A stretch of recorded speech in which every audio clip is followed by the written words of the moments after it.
Hey, hey, hey, Cyndilu here of the beBOLDyou podcast, whatever it is we're calling it this week.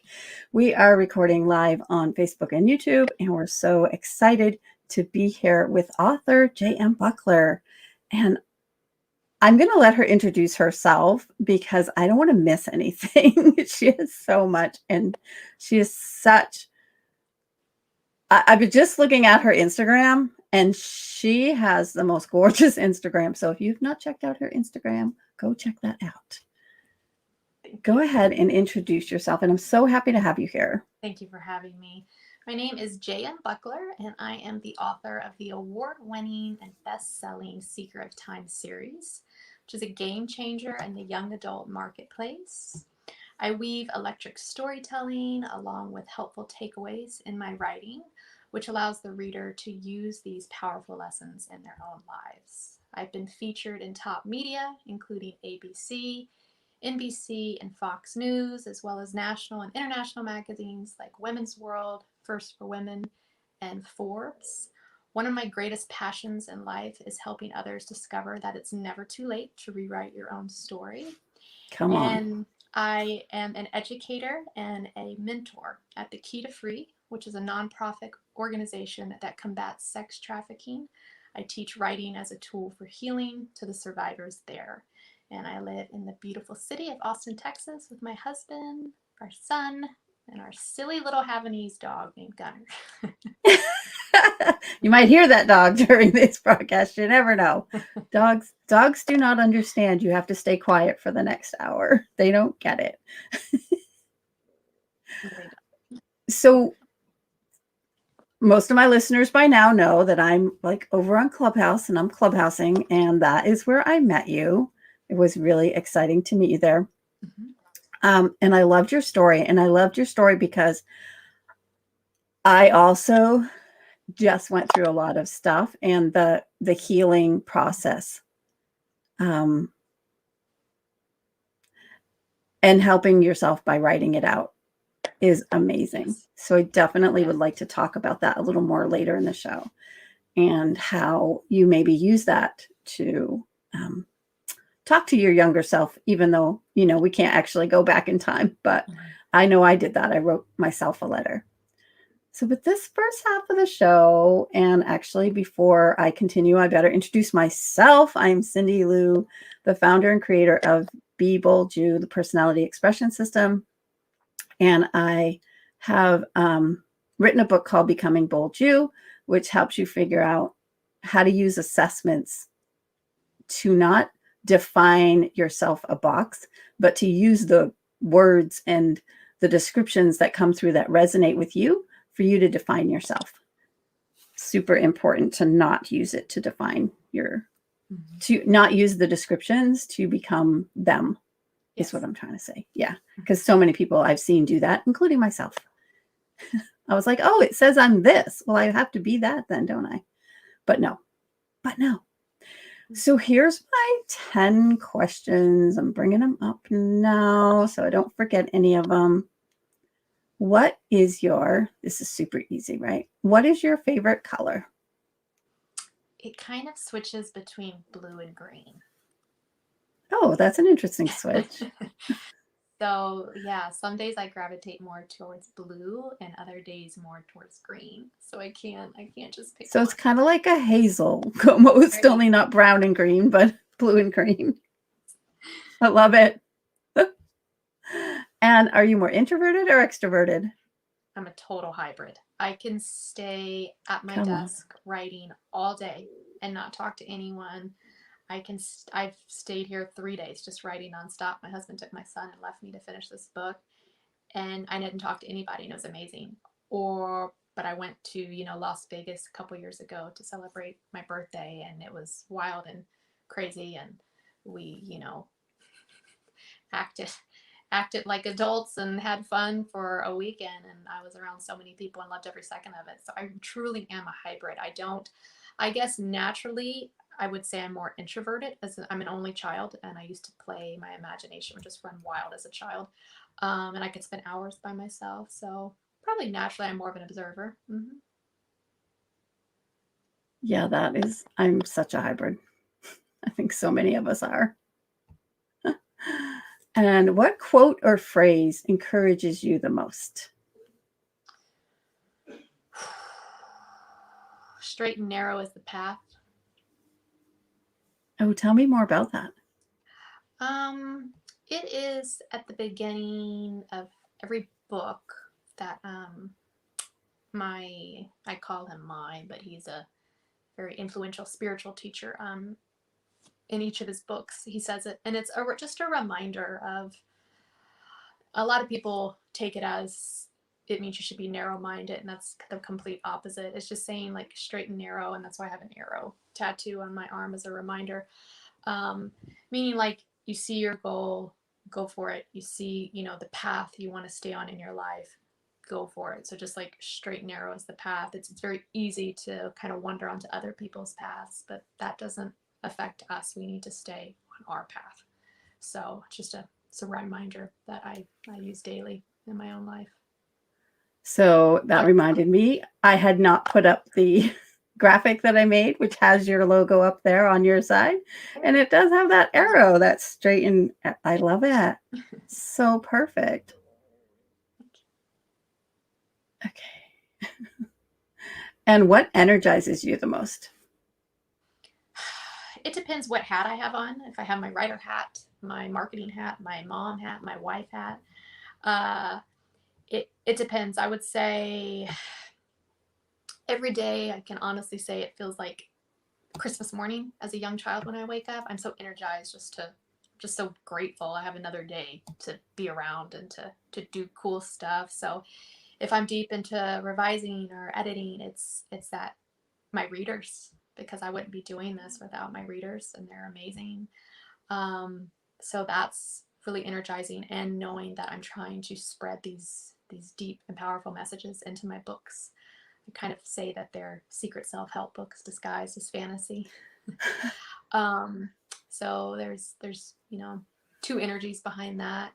When it comes to my putting my mom hat on, it's just seeing my kid's face every morning. It's such a blessing. And my husband and I have been together since we were in high school. So just being his partner is a blessing as well. And I constantly feel motivated and inspired. I mean, obviously I'm human and I have days where I don't, but I would say majority of the time I'm just happy to be here. Oh my gosh. I have so many thoughts going through my brain. I'm going to just keep moving.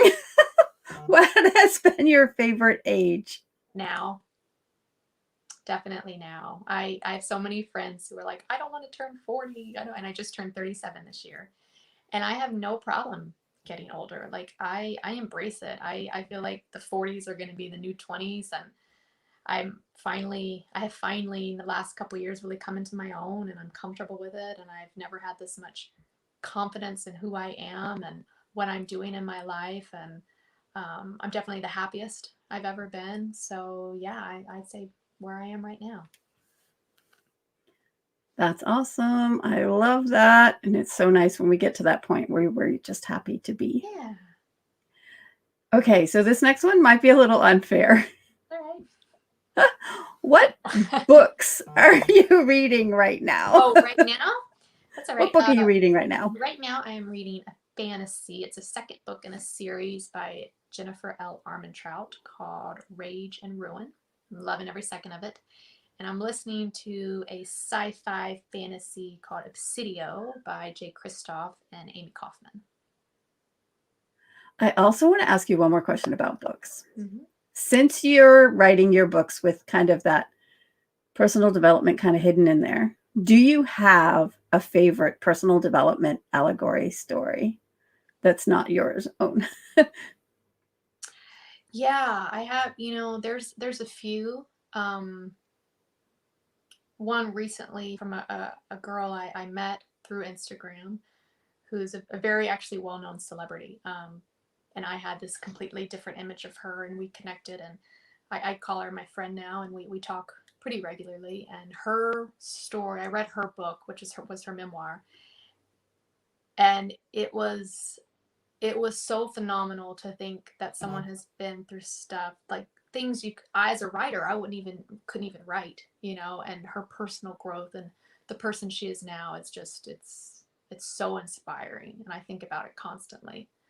And then, yeah, family, friend. I have so many people that have just my husband, you know, recovering addict and alcoholic, and he's, you know, been sober for, I lost count how many years now, but he's just a completely different person than he was. And I think that's a reason why in my books, I always show people that you have a choice, you know, and I try to show what happens, you know. I think a lot of times in life, people say, oh, well, they were raised that way, so that's why they turned out wicked or evil, you know, but then you see people raised that way and they don't. So I really show that in my books of, you know, you do have a choice. So yeah. I think that power of choice is so underrated and not spoken about as much as it really could be.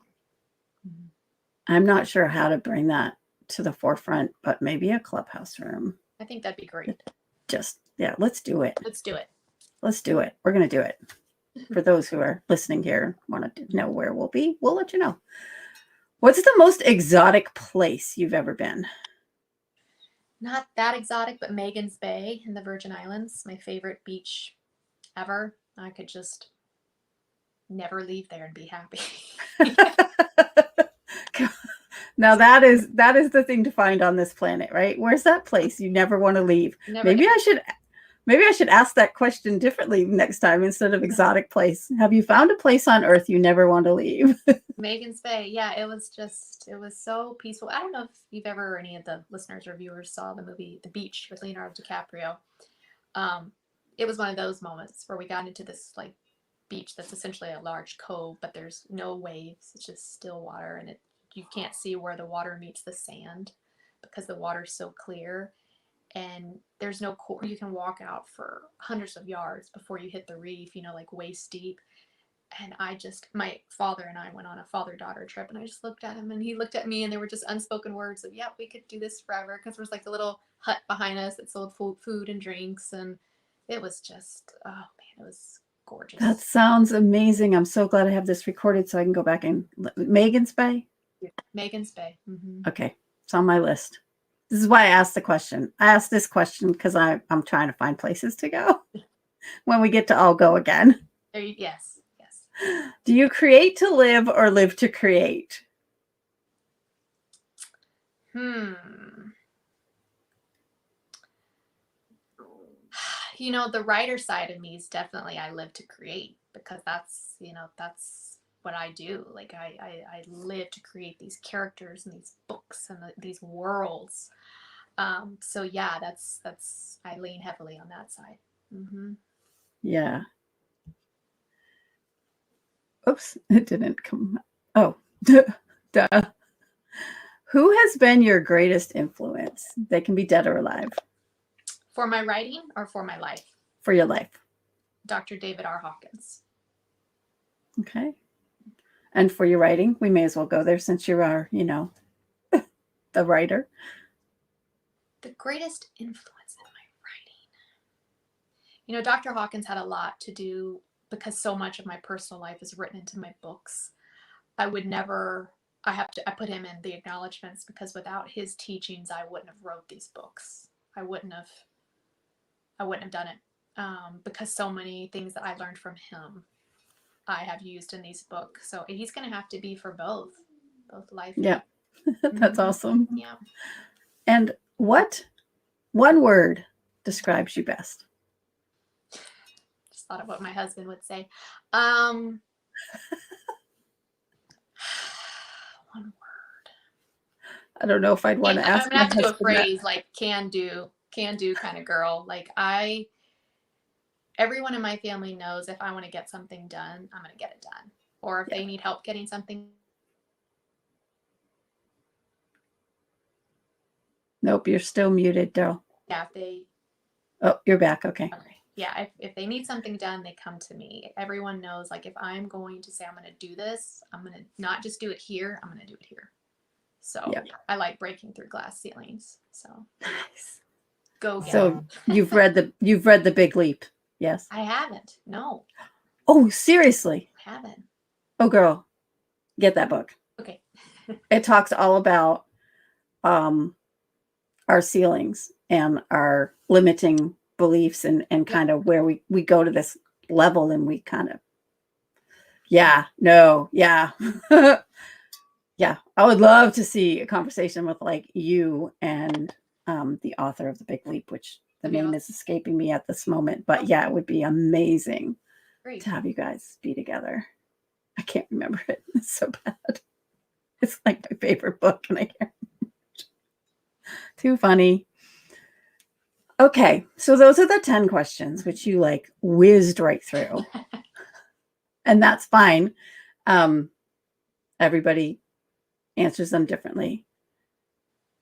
I would love to hear more about what you're doing to help women who are recovering. Mm-hmm.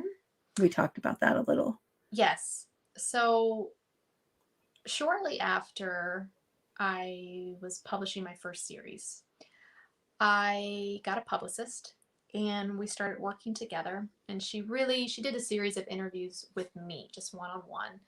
And it was funny because I was like, I learned so much about myself that I didn't even know by someone else just drilling me 3 days straight, you know?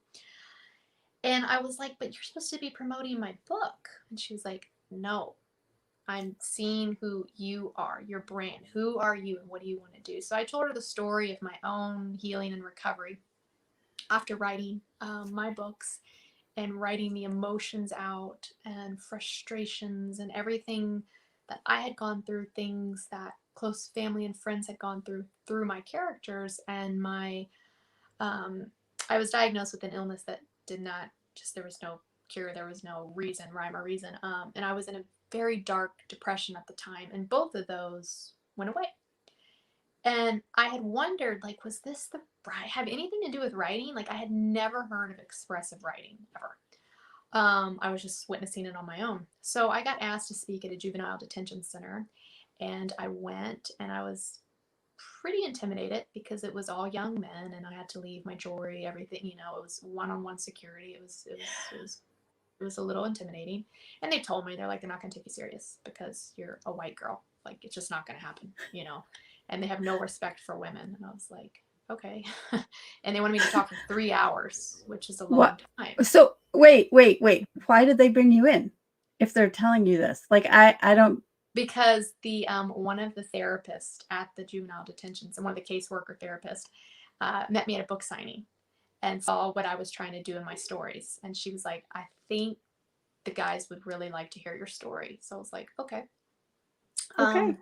So I went in and I just started talking, and I was losing my audience really fast because I was standing up and I was kind of pacing because I like to move around. And I realized that that's how everyone talks to them. So I got down and I turned a chair around. I sat down. I got on their level, eye level, and I just started just casually talking to them about my life experiences, the stuff, you know, and making it very clear when you're dealing with people who've experienced trauma, you can't say I know how you feel, because you don't, because everyone experiences trauma differently. So I just said, hey, you know, I'm not in your shoes, and, you know, my husband wasn't in your shoes, but here's what we did, and here's how we worked through it, and, you know, there's hope. And I have another reminder: rewrite your story, because that's a big thing that like I mentioned in my intro, that I teach people, that it's never too late to rewrite your story, because so many people get stuck on who they were yesterday or 10 years ago and think that's who they'll always be. So I took a real leap of faith and I said, okay, I want you to write about the most traumatic thing you've ever experienced, and just write about it. And the counselors had told me don't expect them to participate at all, but they all started writing. And I was like, okay. So they wrote, and then they wanted to share. And I was like, all right. So they started sharing, and some of them were getting kind of emotional. And so then I talked some more, and I said, okay, now I would like you to rewrite your story. Come on. The person you are today, write about how you would handle that situation now. And they did. And then they shared again. And the counselors were standing in the back with their mouths open, like, oh my gosh, they're doing this, you know? And I could see like the posture shift, and there was like this relief in them. And then they started raising their hand and asking questions, and they were engaging. And what was so, so crazy about this moment, and that's kind of when, to me, the universe was like, this is possibly what you should be doing. That, yeah, your books are fun to write and entertaining, but you have a deeper purpose behind this. Mm. It's because I had just finished writing my third book. It had not gone to anyone. No one had seen it yet. And I wrote a scene where my protagonist, Alara, was talking to a group of underage boys. And they were very troubled, very disturbed, and they don't respect women, and they didn't want to hear anything she had to say. So it was funny. I kind of felt very reflective in that moment. Yeah. But in my book, the leader of this group, when she's done speaking, comes up and he sticks out his hand. He says, you know, we hear you and we understand. The exact same thing happened at the juvenile detention center when I finished speaking. The like leader of their group, the guy that everyone looked to, you know, was waiting on him, came up and he reached and he said the exact same lines I had written in my book. And it Wow. was such like I had it really like I just froze. I was like, You had to have. Oh my gosh. it's just like it was so amazing. So that was really the power I saw of, okay, this wasn't just me. So eventually down the road, I started teaching this in schools, teaching it to more people. And that's when I eventually got connected with the Key to Free. And this organization is so, so phenomenal. They rehabilitate survivors of human trafficking. And I spoke with the director and, you know, I said, hey, this is something I had heard about when I was in college for a few years. But I never really knew much about human trafficking. And then on Human Trafficking Awareness Day this last year, I did, you know, all of my books, anyone who bought them, I donated everything to the organization. And I said, is there anything else I can do? And so we talked, and they have a launch program, which is kind of like a school for the survivors where they go to, and it's life skills, you know, and I teach the writing as a tool for healing with the clients now. And it's incredibly challenging. I also mentor one of the clients as well on a one-on-one level, but it's been so challenging letting them, and it's hard. And what I have done differently, I interviewed and then I did a speaking engagement with Dr. James Pennebaker, who's a professor here at the University of Texas, and he spent 30 years studying expressive writing. Which is exactly what I was doing. I just didn't know what it was. But the difference that I did is instead of using I and using it as like a emotional journal, I was using my protagonist. So I said, wait a second. Mm. Speaking of trauma is hard for people to go back and use I. So if I can assign them a character, have them create a character and let the character go through it, can it have the same effect? And he said yes. I spoke at this one event and it was great. There were a few psychiatrists there and they said, you know what? I'm going to start using this in my practice. And they're using it now. The therapist at the Key to Free are saying they're really noticing a difference in the girls in their therapy sessions from the writing. So it's just been a huge blessing. I don't take credit for it. You know, it's one of those things like it was out in the universe. I call it I was going to say it was universal. Yeah. Yeah. Just like divine dump. Exactly. I say it's the prescription you can write yourself, you know, because it's free and it's so helpful and it only takes 15 minutes a day to just journal your emotions, what came up, because we as humans hold so many resentments that we don't even know. Someone cuts you off in traffic or gives you a dirty look in the grocery store, and you harbor that even if you're not consciously thinking about it. And it can manifest into illnesses, and all of this has been studied medically, so I'm not just talking out my butt. But yeah, I worked with, got to interview several doctors, very well-known ones in the field of epigenetics, and Dr. Kenneth Pelletier, who has spoken at the summit with the Dalai Lama. He's very well known, and he has proven that our genes don't write our destiny anymore. We can flip the switch, and just because you're predetermined to have diabetes, that's not the case. It's just a program, and you can undo that. And this writing has shown so many positive effects. So yeah, that is blowing my mind, and it's so what I have found in my own life. Mm-hmm. Once I wrote the story, I could let go of the pain that I'd carried for years, right?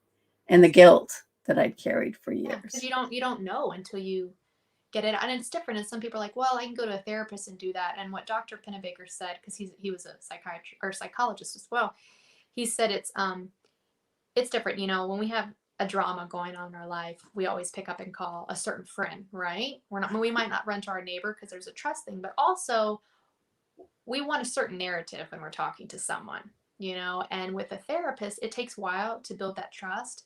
And even if you've been seeing the same therapist for a while, and therapy is fantastic. I'm a very firm believer in it. But there's still that, will I be judged? Whereas with writing, no one's ever going to read it, you know. And I tell people, you don't have to be a writer to do this. You don't have to use complete sentences. You can just, you know, write. Don't be afraid. Like, go dark, go deep, get it out. I even did it with my son. He's 7, and we were talking. The doctors and I were talking about that. You know, rashes, skin rashes, are, you know, anger, essentially trapped anger that needs to be released. And my son was very upset with the kid at school. And that evening, he had this horrible rash on his back. And I was like, Bud, what's going on? And I didn't know what was going on. And then it was one of those universal things where I was like, wait a second. So I said, can you do mommy a favor? Can you go write or like draw a picture about what feelings you're having come up right now about this boy? And he was like, okay. Within 30 minutes, the rash was gone. Wow. It was crazy. He got it all out, you know? We have no idea what we're carrying until someone like you comes along and just says, this is what I found. And this is the experiences that I've seen. Yeah. You know, science is great, but for some people, it's not the science that they want to know. It's like, has it really worked? Yeah. And I mean, I can, right. You know, just for myself, the spiritual, mental, and physical level on all three, you know, it's been very, you know, and it's even little things. I mean, you'll sleep better, your memory improves because you're unclogging that, you know, antenna essentially. He even said, Dr. Pennebaker was great. He said, even if you're laying in bed at night, you don't want to get up and do something. He's done studies. You can write with your finger and it has the same effect. Yeah, that's what I was going to ask you. What are other ways to do it? Because there's people who can't write or writing is not their way of thinking and processing. There are out loud processors. So do they tape it or do they just have to say it and get it out, like scream it out? I'm almost thinking you just need to get it out there. You can, as long as no one's listening. Yeah, as long as, you know, you can other artistic things. You could paint while thinking about it, you know. You could mold clay while saying it, you know. You could, as long as no one's listening, you know, that's the only thing. You need to be in an environment where no one's gonna read your writing. If you're afraid, burn it, throw it away, you know, just, or if you have a safe place to keep a journal, you know, especially if couples, like my husband and I both do it and we respect each other enough to know we're not going to go read each other's journals. When I say journal, people are like, and I'm like, no, you're not saying like, today I went to the grocery store. How did you feel when you went to the grocery store? You know, yeah. What did you, yeah. Or, you know, and writing about the future is very powerful too. Instead of, you know, you can think of it as a verbal vision board, you know. And when you do write about the future, you got to write all the details. Like if you want a new house, what does the paint look like? What does it smell like when you go inside? What's the carpet feel like when you walk on? All the little things. So, because, you know, what we hold in mind tends to manifest. So it's important to put that out into the world. Try to let go of the desire of wanting it so much, but just put it out there. If this is in your mind how you see it, you know, and just kind of let it go. I think that's difficult for a lot of people. Oh, absolutely. Like, absolutely. I struggle with it all the time. You know, dream and desire it, but how do you desire it and let it go at the same time? Yeah, it's a very, my husband and I were just talking about that the other day, because you feel it come up, and I watch my son, you know, I want a new toy, I want, hi mom, please, it means so much to me, and then the novelty wears off, and 10 minutes later he's on to the next thing, and we're always stunned, and we're like, but happiness is not outside of yourself. You'll drive yourself crazy. You'll search forever. We're such a society of immediate gratification. You know, I want this now. I was shopping on Amazon today, and it was like, I just went to like 5 different stores in 5 minutes, you know? Yeah. Yeah. I needed sheets. I needed a toaster. I need, you know, like it went so fast, but yeah, so it's definitely a struggle, but I think as long as we start to become aware of it, that's moving in the right direction. Yeah. You know, hope deferred is one of it brings destruction, but then it also talks about thinking about the good things. Like it's actually in the Bible. Like some of this stuff, like people would think, oh, it's personal development stuff. It's not. And it's like, no, it's a universal universe principle. The principle works, whether you learn it from the Bible, you learn it from the Dalai Lama, you learn it from, like, it doesn't matter where you learn it. The principle is the principle, right? And it works. So employ it. Exactly. for yourself. And letting go of the expectation of how it's going to come to you, I think is the key. That's a huge one. We were just laughing. It was so funny. Like, this is such a simple thing, but it was so proof. We were painting my son's room. He was set on metallic gold. So we were like, Oh my gosh, are you serious? I love it. We had gray walls like this color, so we had to prime it. My husband did 5 coats of primer. Then we're ready to apply this metallic. He must have spent 6 hours. It was horrible. We didn't see the fine print of do not, not recommend it for textured walls. It was disaster. It looked like wet macaroni. It was just awful. And then, so we were like, all right, well, this isn't working. So my husband was like, forgive my laughter. No, it is funny. He was like, what if we paint gray? We're telling our son this, and then paint one little coat of gold. So it's kind of like a shiny gray. And he's like, all right. So my husband leaves to go get the paint because we're going to start over. And I get a message on Instagram because I had been like recording all of this disaster. And someone was like, did you think of doing blue? And I was like, wait, blue and gold. Gold. That goes, gorgeous. Blue and gold. So I called my husband and I was like, shoot, I missed it. He probably already got the paint at Home Depot, but he was there. They were out of the paint. So he had to drive to another one. He was like, okay, I'll get the blue. So we come back, do the blue, do gold. And it was so funny. So we realized, like, in this whole like weird thing, if I hadn't got that message, if he hadn't gone to that Home Depot to return the paint, and we would have still been at gray, like done everything just to end up at gray. But it's like the universe, God, whoever was like, no, the room's supposed to be blue. You just didn't know that. So it was like, there's so much in life that we are set, and like, this is how we see it, and this is how we want it, and that's that desire. But if we let it go, it can unfold into something so much greater. Yeah. So like the blue room looks awesome right now. We're like, this was amazing, but we would have never thought to make it blue, So it's just, it's little moments like that, right? Are great reminders of like, this is not, I can't keep taking responsibility saying this is how I want my life to go, because there's a bigger plan. Yeah. And when we do that, when we hold on to our life with such a tight grasp, that is when disappointment comes in. That is when frustration comes in, that it's not going the way we thought it ought to go. Yes. So it's every day I have to remind myself that. Every day. Yeah. With publishing, with rejections, it's so easy to, and I think that's why people give up, because it's not going the way they want it to go. But if, like you said, if you just loosen up on that rein a little bit, so many beautiful things can happen. Yeah, like, I forgot to take the one word off of there, so our names haven't been here, but who cares? It's like all good. I'm Cyndilu Miller, and this is J.M. Buckler, and we're here talking about life and writing and rewriting your stories and power of a decision, which if anybody's been following me for a while, you guys know that this is all what I talk about. I have a 5-step process for rewriting your story. And if you want to get that, let me know. I will send it to you. I made like a little infographic thing that helps walk you through. Here's the steps. Love that. So yeah, and I remember when we connected on Facebook, how it was just like, we have the same message. I was like, I've got to connect with her because you tell it in a completely different way. And that's like you're writing cool, fiction. Right? Yeah, it's like we can reach so many. That's why I love it. It's like we can reach so many different audiences, like there's a very, very successful, popular new adult author. It's huge.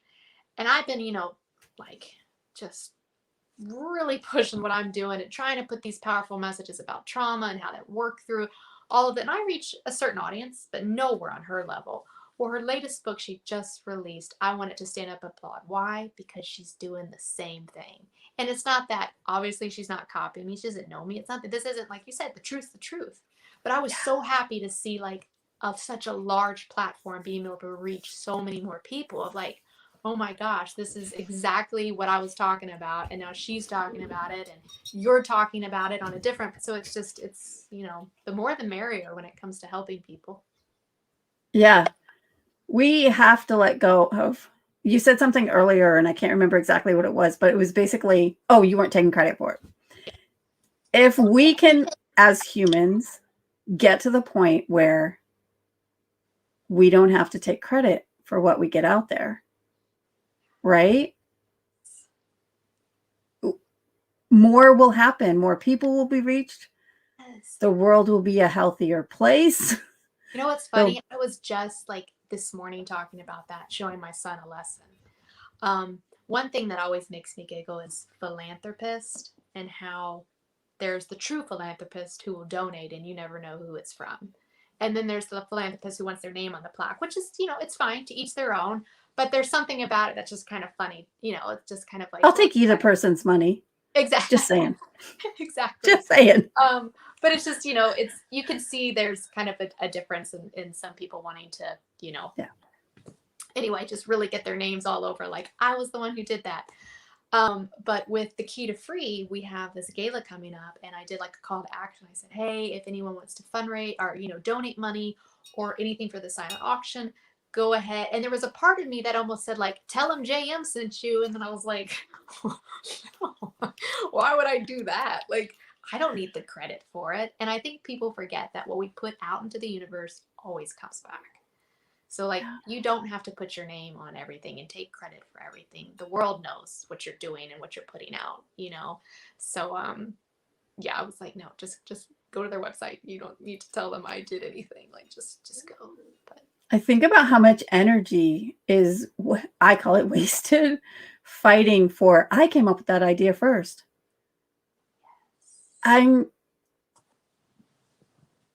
Okay, so you both crossed paths, but there's 8 billion people on this planet, and there's ideas floating in the universe. I love how, I think it was the writer of,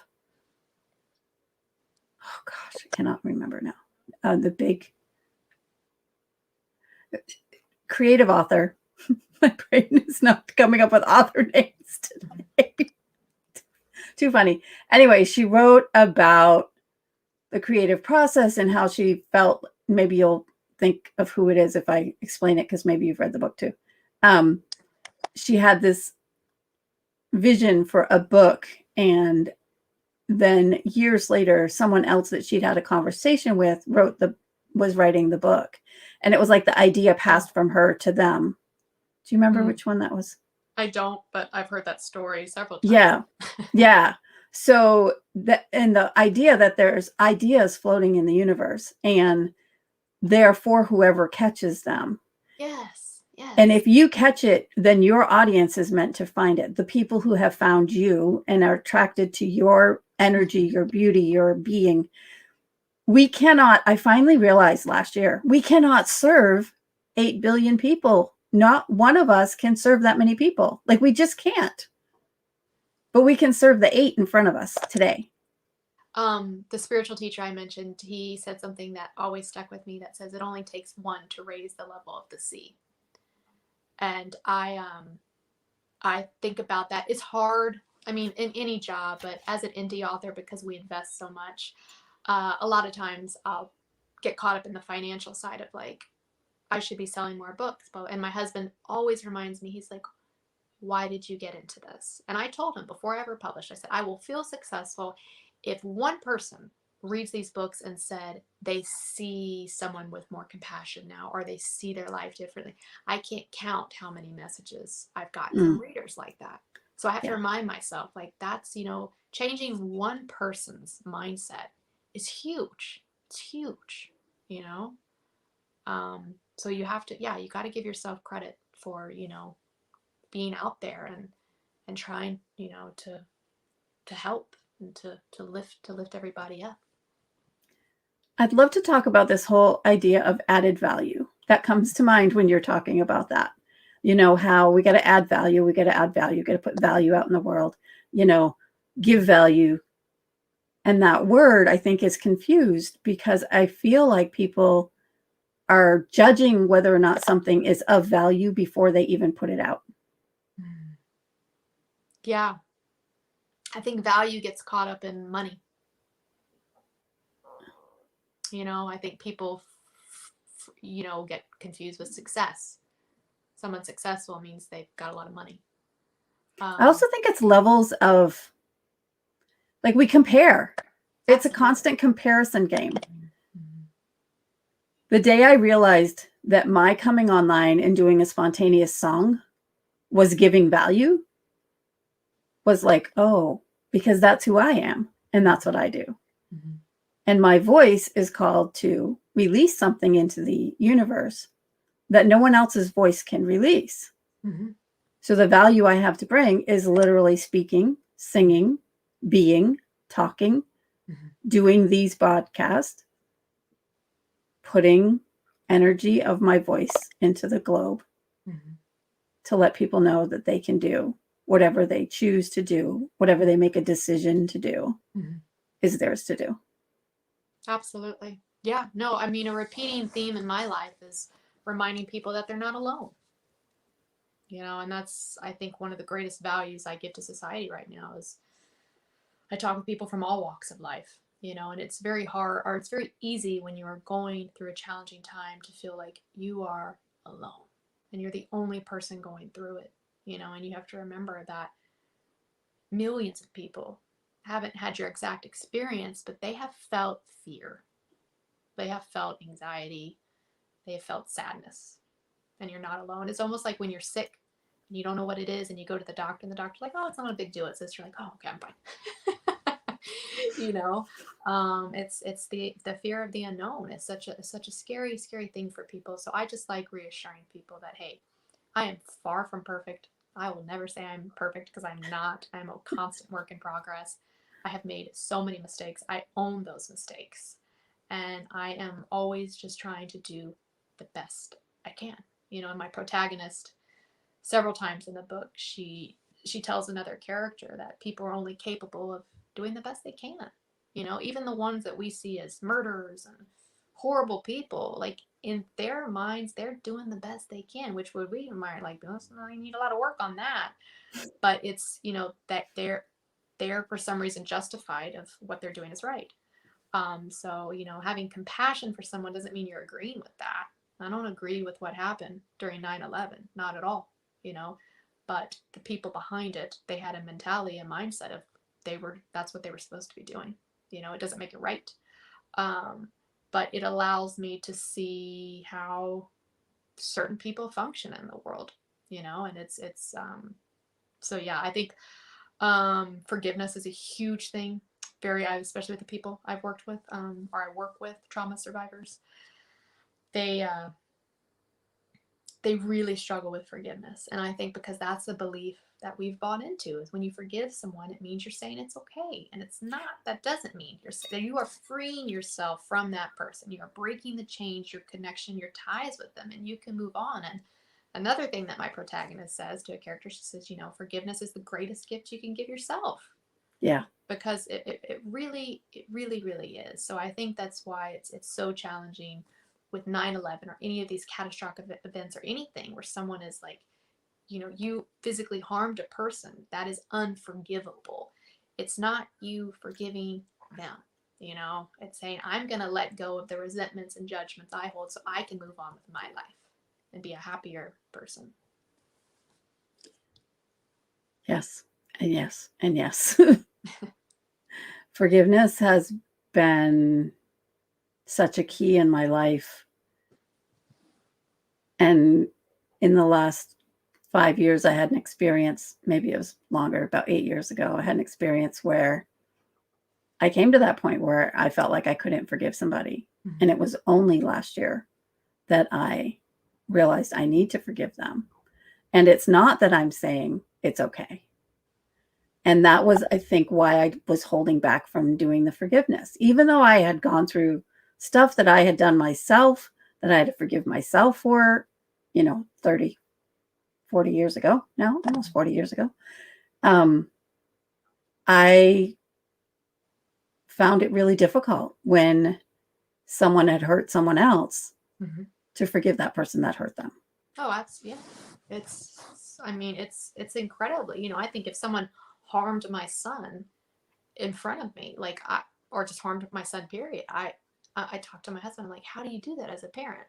Someone kills your child and you have to how do you even go to a courtroom? How do you even, like, physically, you'd have to restrain me as a mom, you know, like how do you find that forgiveness. And I think a lot of people who've experienced that, that's really, really the struggle. So that's another thing I try to spread. And it's hard because the clients I speak to now, they're like, nope, they're just not there yet. And that's fine. They might not ever get there. To me, it's part of my responsibility, I feel, just to share that knowledge. Like you said, it's not just reminding them that doesn't mean you're saying it's okay what happened to you.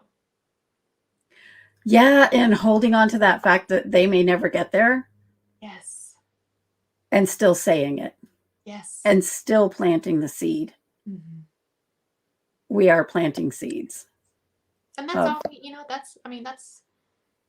that's great. And that's what every day or every week when I go to teach, some days are great where I feel like I'm really getting through. Other days, it's just I hit a wall, and I sometimes come home and I'm like, why am I doing this? This is doing nothing. And my husband will remind me. He's like, babe, just plant that seed. And he says that, just plant that seed. You're putting it out there. What level do you teach? It's for the at the Key to Free when I teach the writing class there. So the ages are anywhere from 18 to 40s, in their 40s. So it's a wide age group. But it's very different. Some haven't finished high school. Some, just are taking reading comprehensions tests. It's different, differs very, very much on their background. So is that a home, or is it a organization, or? It's the organization, the nonprofit. Mm-hmm. Okay. Mm-hmm. If someone wanted to connect with you, mm-hmm. It's best for them to do that at your website, right? Yeah, my website has my email address. Everything's located on my website. So there's the website for those who are listening. It is www.jmbuckler.com. jmbuckler.com. I would love to spend these last 13 minutes with you just kind of talking a little bit about these. In case this is their first time ever seeing you, ever knowing anything about you. Here's your books. I'll walk them through it. There they are in order. So I call it the Seeker of Time series. You can see book 1 is Seeker, book 2 is Stillness, and book 3 is Passage. Give you a little teaser of kind of what the whole series in a nutshell would be about. Is Seeker of Time. It is a fantasy fiction series. Has a little sci-fi twist. Well, a pretty big sci-fi twist to it. No spaceships and aliens, essentially, but it has a sci-fi twist. It follows 2 American teenagers who live very simple, privileged lives until a mysterious visitor from their past appears and tells them some news that is quite unsettling, and it turns their world completely upside down. And the whole series is a book about choices. So do they continue living a simple, privileged life, or do they take a leap of faith and jump into the unknown? And that was very reflective of my own life, is jumping into the unknown, because that is scary for people to do. So book 1 is standard young adult fantasy, and book 2 and 3 moves to the more new adult category, though my characters, the ages stay late teens.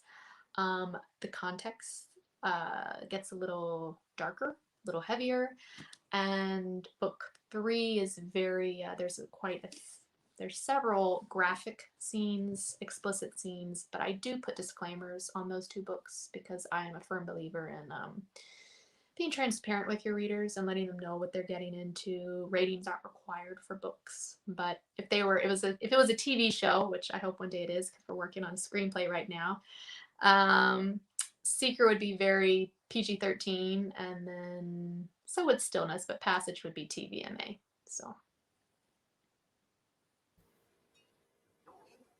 Okay. Awesome. Oops. Oh, there we go. Back to where we are. Have you written other books? I'm currently writing a new series right now. Mm-hmm. Okay. When will that be coming out? I'm hoping book 1 in the Capturing Time saga will be released, I would love to say spring of next year. We'll see. Yeah, because you wrote those other 3 quite quickly. Yes, very too quickly. And you said you wouldn't do that again. No, you can't.